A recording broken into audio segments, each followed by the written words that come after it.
så tror jeg, vi er der. Kan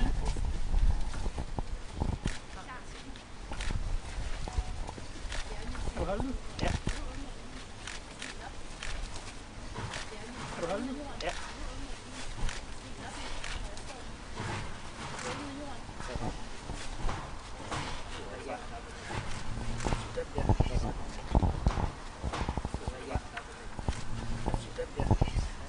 Meget godt.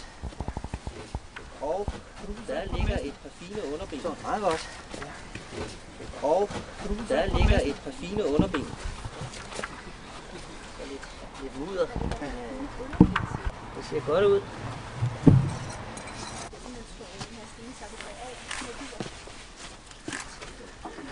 Så kom lårbenene.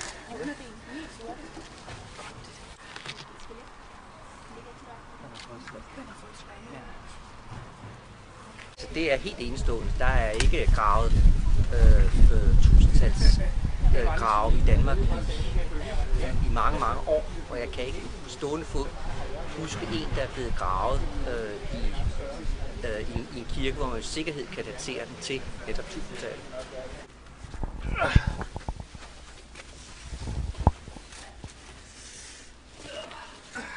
Skal vi prøve det til den vej?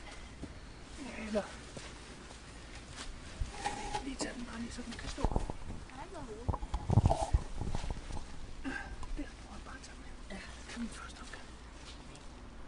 Det næste, vi skal til, det er, at vi skal have fjernet jorden fra overkroppen, og så skal vi have registreret personen, mens den stadigvæk ligger nede i graven.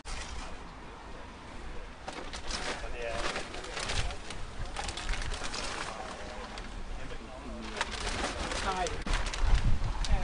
Hovedstenen. Der ligger her. Henover her.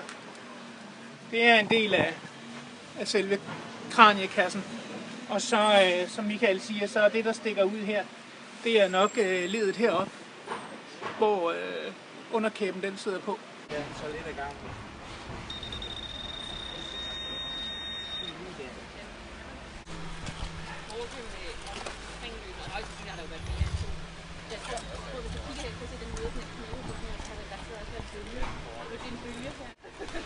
Og hvad er det, du kan finde ud af med dit apparat? Bare se, om der er noget metal dernede. Der er jo byttet alt muligt. Og også komme med et bud på, hvad slags metal det er. Kan du prøve at forklare, hvad det er, I har fundet? Under højre hofteskål her på placeringen ved højre hånd cirka, der ligger der sådan en lille bæger, som Jakob siger her er en kalk. Altså nogle af de ting, som har været det faste inventar i kirkerne i forbindelse med ritualerne og så videre. Der har så været sådan en lille miniatyrversion med af sådan en.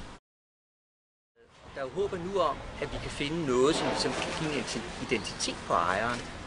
Men ellers så er det jo skelettet, der er vores stærkeste kilde til viden om det.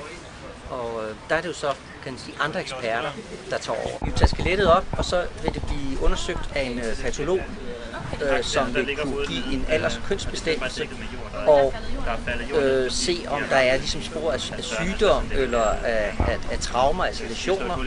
Altså, man skal jo huske, at vi befinder os jo omtrent samtidig med drabet på Knud den Hellige her, så man kan ikke udelukke, at vi har med et eller andet offer at gøre, selvom jeg måske synes, at en tidligere begravelse inden tumulten og hurlumhejet omkring kirken, mens det bare var en domkirke, måske gør det endnu mere spændende.